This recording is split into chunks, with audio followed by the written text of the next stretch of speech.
Sign this or the wedding is off. That's what Ethan's parents told me. 3 days before I was meant to walk down the aisle. My name is Sophia Williams. I'm 28, and I thought I was about to marry the love of my life. Instead, I was handed a prenuptial agreement, pages of one-sided terms, that stripped me of property, rights, even the company I had built with my own hands. They believed I was powerless, just a teacher's daughter reaching too high. But behind my quiet facade was 9 million, a thriving tech business, and the determination to never kneel. They gave me an ultimatum. What I gave back was something they'd never forget.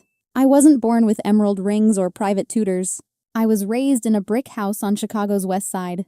Both my parents taught high school. They gave everything to their students and stretched every dollar at home.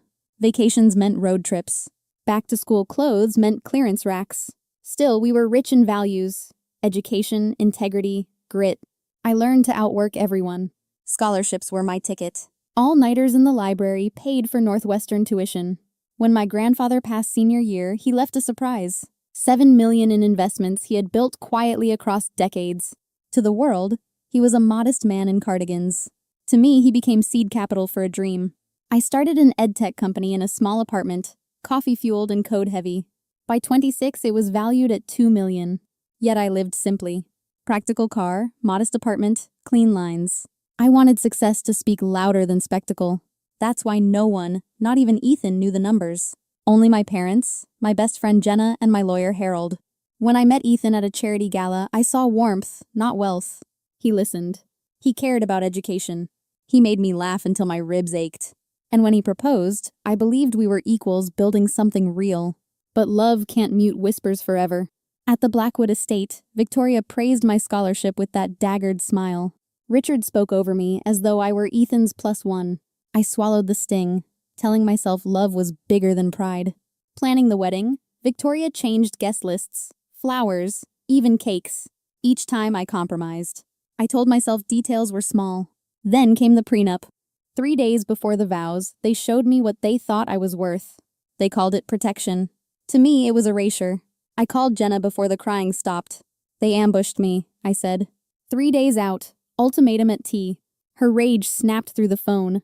Call Harold, 7 a.m. sharp. I texted him, then opened the prenup. Section 4, paragraph 3. They'd net my code in a divorce. Over my dead startup. Dawn found me in charcoal suit.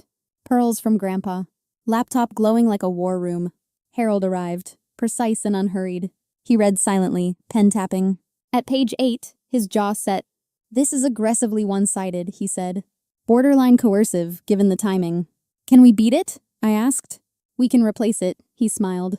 With something actually fair? We drafted a counter prenup from scratch. Mutual protection of premarital assets. Ironclad IP carve-outs. Equitable division tied to duration and contribution. Clear rules for future earnings and property. No hidden trapdoors. No legacy trump cards. Now the leverage, Harold said. I opened the folder of statements. 7.5 in investments, 1.5 in company valuation. Total 9, he confirmed. Are they aware? Not a clue, I said. He nodded, already strategizing. Good. Facts first. Drama never. I texted Ethan. We need to talk. Carlucci's at 1. He arrived rumpled, eyes exhausted. I told them the ultimatum's unacceptable, he said. If anyone cancels, it's us. Hope loosened the knot in my chest. But you should see this, I said. I slid the folder across. He scanned, then looked up stunned. Sophia 9 million. My grandfather. And my work. Why didn't you tell me? Because I wanted love without ledgers, I said. And your parents test people with money. It wasn't a test of you.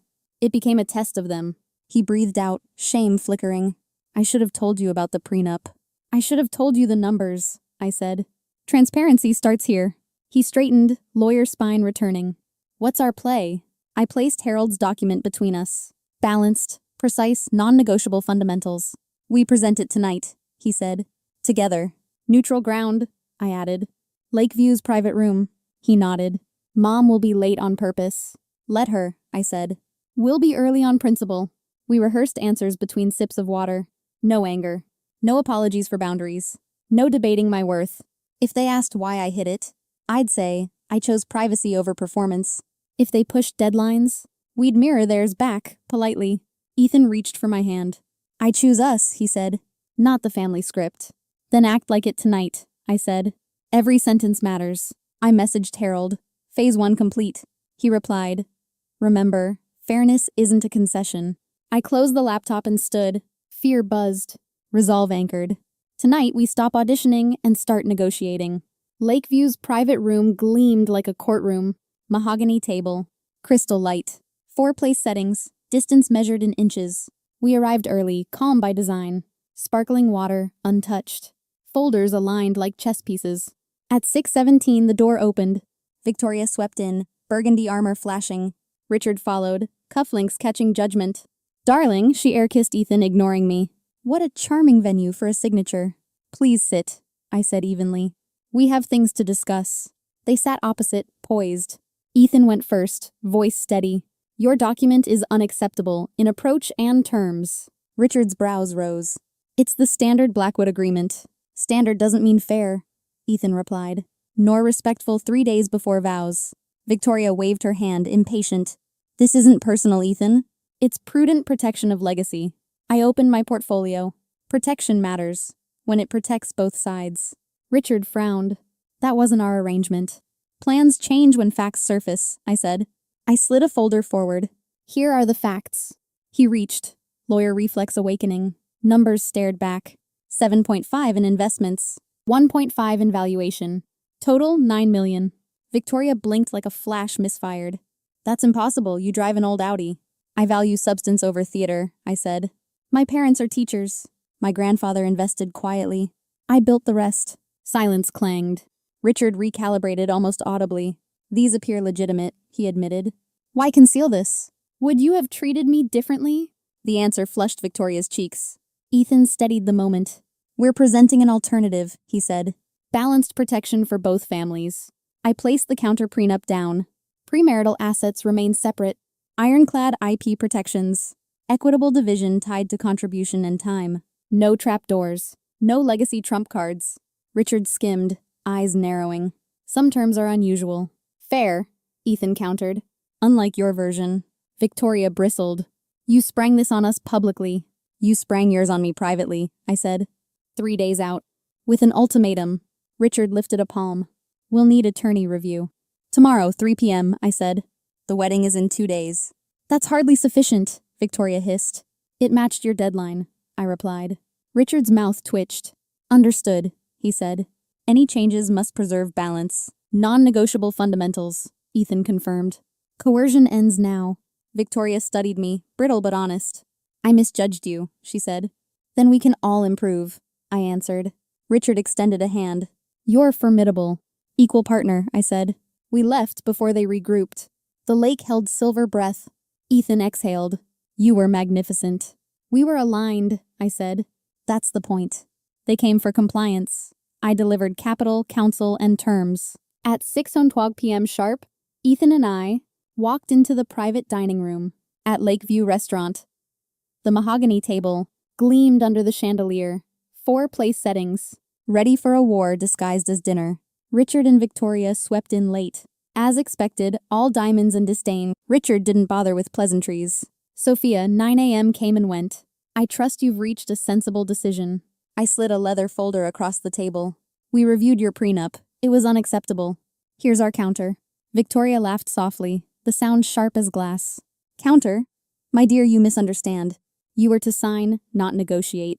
Plans change, I said evenly, especially when new information comes to light. I opened the folder, revealing the balanced agreement. Harold and I had drafted along with my financial portfolio. My assets total about $9 million, 7.5 in investments, 1.5 in my company. The color drained from Victoria's face. Richard snatched up the documents, scanning them, with growing disbelief. This is legitimate? Completely, I replied. And this agreement protects us both fairly. Your version was coercion. This one is equality, Ethan added firmly. This is non-negotiable. If we marry, it's as equals. The silence that followed was thick enough to cut. The only sound was the faint clink of crystal.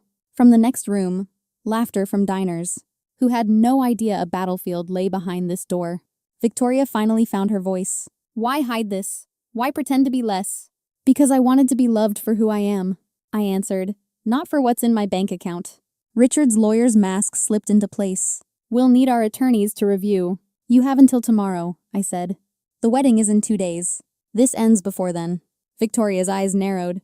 She wasn't used to deadlines imposed by anyone but herself, yet the papers on the table told a story she couldn't ignore. Richard gave a curt nod. We'll review by 3 p.m. tomorrow. No tricks. No reverting to one-sided terms. Ethan reached for my hand. This is the marriage we want. Partnership, not control. For the first time, Victoria didn't look at me with contempt, but with something closer to respect, tinged perhaps with fear. In that room, their power shifted. I had walked into their arena, but I was the one holding the ground now. 2 days later, I stood in my dress, veil pinned, heart steady. The new prenup had been signed. Balanced, fair, protective of us both. Not a weapon, but a shield. As I walked down the aisle, Ethan's eyes found mine, filled with pride. Not pride in conquering me, but pride in standing beside me as an equal. The ceremony felt different now. Not a surrender to his family's legacy, but the creation of our own. Every vow spoken carried the weight of the battles fought in those days before. At the reception, whispers swirled. The Blackwood's smug certainty was gone. Richard introduced me as Sophia Williams, entrepreneur and partner. Even Victoria's gaze had softened, the edges dulled by reality. Later, in a quiet corner, Ethan whispered, "We did it." And for the first time in days, I believed him completely. Because this wasn't just about money. It was about refusing to be underestimated. It was about drawing a line between love and control, between compromise and surrender. Sometimes the bravest thing you can do is simply stand your ground. Sometimes the strongest way to love is to demand respect first. That week taught me that power isn't in the family name or the millions in the bank. It's in knowing your worth and never letting anyone diminish it. So if you've ever been told to sign away your dignity, to accept less than you deserve, remember this: respect is the only inheritance worth fighting for. Have you ever had to prove your worth to people who underestimated you? Share your story in the comments. If you've been through this, you are not alone.